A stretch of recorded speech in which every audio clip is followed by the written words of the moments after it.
9 menos 20 de la mañana, como decíamos recién, y como es habitual en estos días, en este día en particular, los miércoles, tenemos a nuestra amiga psicóloga Natalia Proc, que hoy nos trae un tema que es más común de lo que pensamos y muy pocas veces se habla. Así que, ¿cómo estás, Natalia? Santiago y Marcos te saludan de este lado. Buen día.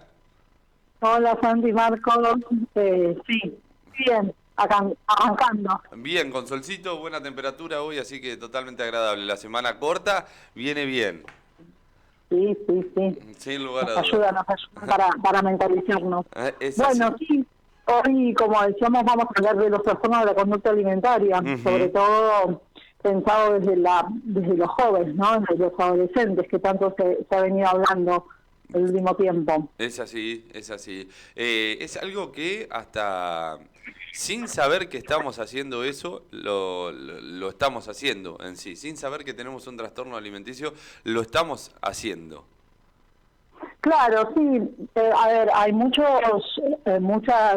tipos, ¿no? De tener, de formas de tener la conducta alterada frente a la comida o frente a la ingesta. Los más conocidos, quizás por todos nosotros, son la bulimia y la anorexia, ¿no? Claro. Pero en realidad hay un montón de trastornos asociados.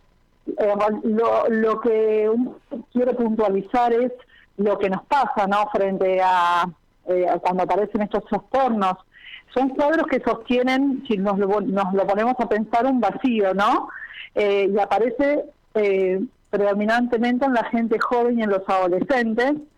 Y podríamos pensarlo desde ese lado, que aparece también encarrilado con el tema del despertar sexual y las transformaciones corporales que los jóvenes atraviesan, ¿no? Ujú. Entonces, muchas veces aparecen esos trastornos como un estilo de respuesta frente a eso. Sí. Así lo pensamos nosotros. O sea, son trastornos de alimentación los que se padecen y también son respuestas a posiciones subjetivas, ¿no? De cada uno de los sujetos. Sí. Podríamos pensar que la conducta alimentaria que todos nosotros tenemos también se relaciona con la conducta social, porque como sujetos que somos no nos podemos como abstraer de la sociedad y del vínculo con el otro. Entonces podríamos pensar que esta problemática no es solo una problemática con los nutrientes, con la alimentación, sino hay problemas de integración y de adaptación social. Por eso en la etapa adolescente es donde se empiezan como a manifestar estas problemáticas. Sin lugar a dudas. Bueno, vivimos en una época muy de imagen, muy de Instagram, de redes, de lo que sea, pero muy visual todo. Y a Uh-huh. veces uno no es consciente de lo que puede llegar a generar con un comentario fuera de lugar, con una opinión fuera de lugar, con algo que no se debe hacer directamente. Como por ejemplo, no sé, tirar un comentario sobre alguien, un adolescente o un menor o lo que sea, delante de esa persona o que se entere esa persona, puede llegar a generar un trastorno dentro de lo que es la alimentación importante. El no generar esta imagen de uno y esa tranquilidad o seguridad de uno que lleve a dudar todo el tiempo de, che, estoy comiendo de más, estoy comiendo de más, todo el tiempo. Totalmente, sí. Claramente, como venís diciendo, el desarrollo de estos trastornos en el desarrollo están implicados factores biológicos, factores psicológicos, que es un poco lo que estamos hablando, y los socioculturales, ¿no? Que también se vio ahí en algún punto que la pandemia ha hecho también estrago en la conducta alimentaria en la gente joven. ¿Qué provocan estos trastornos? ¿No? Lo principal que se manifiesta es el miedo intenso a ganar peso, ¿no? La incapacidad para ver el peso que las personas que lo padecen tienen y su estado físico real, o sea, ven cosas en su físico que no se manifiestan en lo real, ¿no? Entonces también hay una culpa excesiva por comer, ¿no? O comer mucho o comer algo que está pensado que es calórico, o no, la torta, comida chatarra, esas cosas están como mal vistas. ¿Cuáles son los factores que inciden en desarrollar un trastorno de la conducta alimentaria? Esto me gustaría puntualizarlo. A ver, podríamos pensar que hay ciertos rasgos de personalidad que pueden estar relacionados, como por ejemplo ser muy autoexigente, ser perfeccionista, tener todo bajo control, ser poco flexible, como decías vos hace un rato, tener baja autoestima, o sea, que hayan rasgos de inseguridad hacia uno mismo, predispone quizás a la persona a también desarrollar un trastorno por el lado de la comida. Y como decíamos hace un rato, la adolescencia como etapa crítica frente a todo lo que se despierta en el traspaso hacia la adultez, y los cambios físicos también pueden predisponer a desarrollar un trastorno. Y como decíamos, el bullying, la obesidad y también la predisposición genética hace que este trastorno pueda tomar forma con el tema de la conducta alimentaria. Sí. Así que sí, es importante que también hay mucha angustia frente a estos cuadros, ¿no? Claro, hay que estar muy atento a todo lo que pasa alrededor, ¿no? Porque esto comienza, por ejemplo, la bulimia y la anorexia son el punto como máximo de toda esta situación que se desencadena por algo mucho más chico, termina siendo esto, pero empieza, no sé, comiendo escondida, los atracones, esto de después de un atracón, no, mirá todo lo que comí, ir al baño y vomitar. Muchas veces no estamos atentos a las señales que por ahí los cuerpos dan, o las personas que están sufriendo este tipo de complicaciones dan, y pasan durante un tiempo larguísimo, y hasta que nos llegamos al socorro o a darnos cuenta, el daño es tremendo. Totalmente. Fíjate que en los cuadros que abarcan los trastornos de la conducta alimentaria está principalmente el rechazo a la comida, o sea, el rechazo a lo básico que tenemos todos nosotros como para funcionar, estar bien, crecer, desarrollarnos, estar saludables, ¿no? Entonces, es muy importante que si uno ve alguna señal de alerta o alguna conducta que empieza como a establecerse, poder buscar ayuda, poder preguntar. Entonces ahí quiero hacer hincapié en la prevención, ¿no? Para la prevención del tratamiento es importante principalmente para nosotros el papel que ocupe la familia y el entorno cercano, ¿no?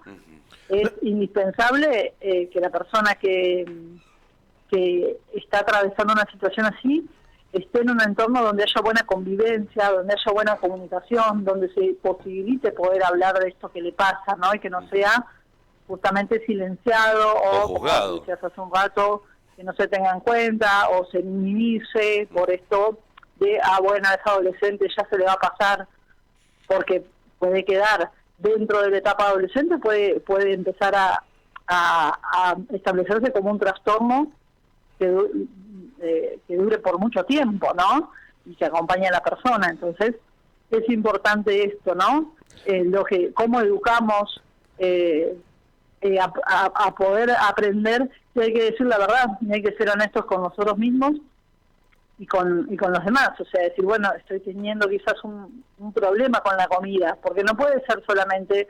hay muchas cosas, hay trastornos por atracones, trastornos por evitación, hay una restricción de la ingesta de ciertos alimentos, o sea, esto no lo como, digo, esto también, quizás en menor grado también se ve en los niños chiquitos, ¿no? Esto no lo como, como una conducta selectiva de la alimentación, y estas son conductas alteradas, ¿no?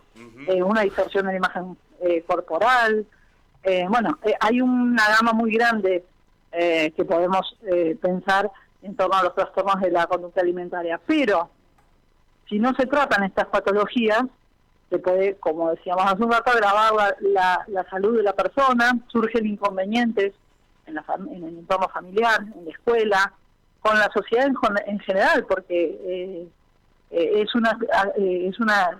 persona que sufre un trastorno empieza a tener actitudes, ¿no?, de irritabilidad, de incomodidad, deja de asistir a lugares donde quizás lo que predomina es juntarse a comer porque no quiere comer, porque vean que no come, ¿no? Para que no lo cuestionen. Entonces se deteriora desde ese punto el autoestima, que ya venía justamente en algún punto golpeado. Claro. Con esto se establece un deterioro, ¿no?, de la persona, y los individuos empiezan a estar no solo poco saludables, sino que son personas que se las ve poco felices. Entonces, Natalia, son dos parámetros que tenemos que tener en cuenta. y en este sentido, lo hablábamos en su momento con la prevención del suicidio, que por ahí se daba un poco más en los adolescentes varones que en las mujeres, Sí. estadísticamente hablando. En este caso, con los trastornos alimenticios, ¿hay alguna diferencia en cuanto a los sexos?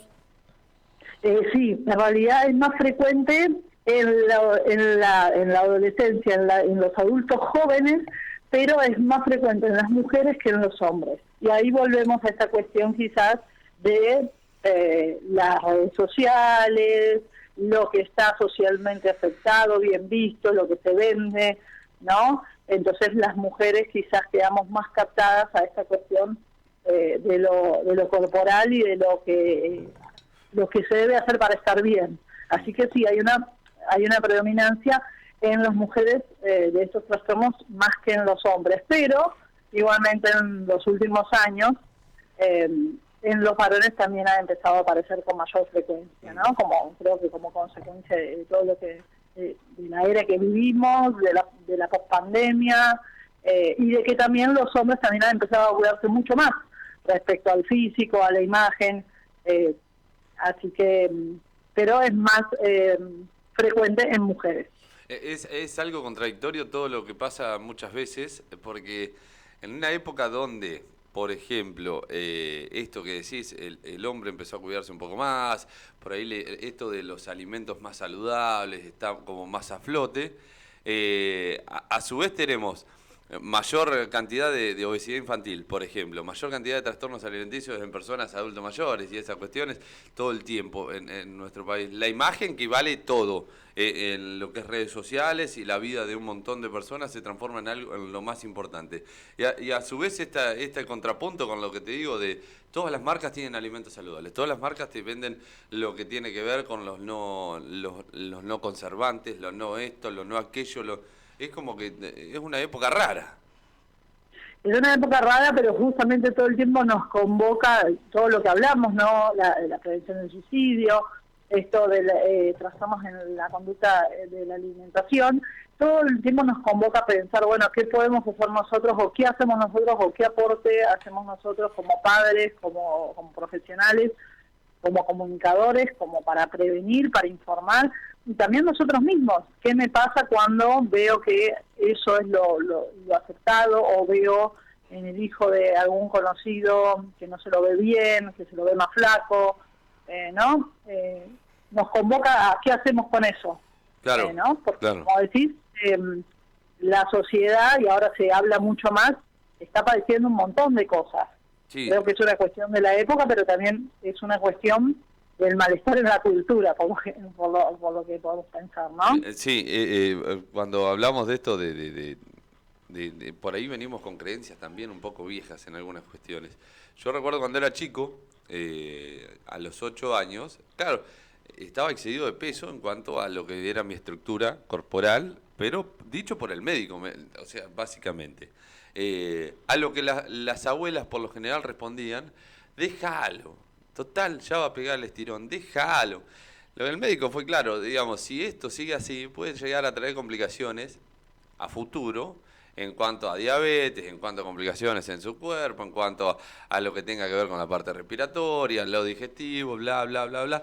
Fue claro en eso, digamos, y hubo un cambio después. Pero desde lo saludable, no decir, che, bueno, acá cortamos y chau.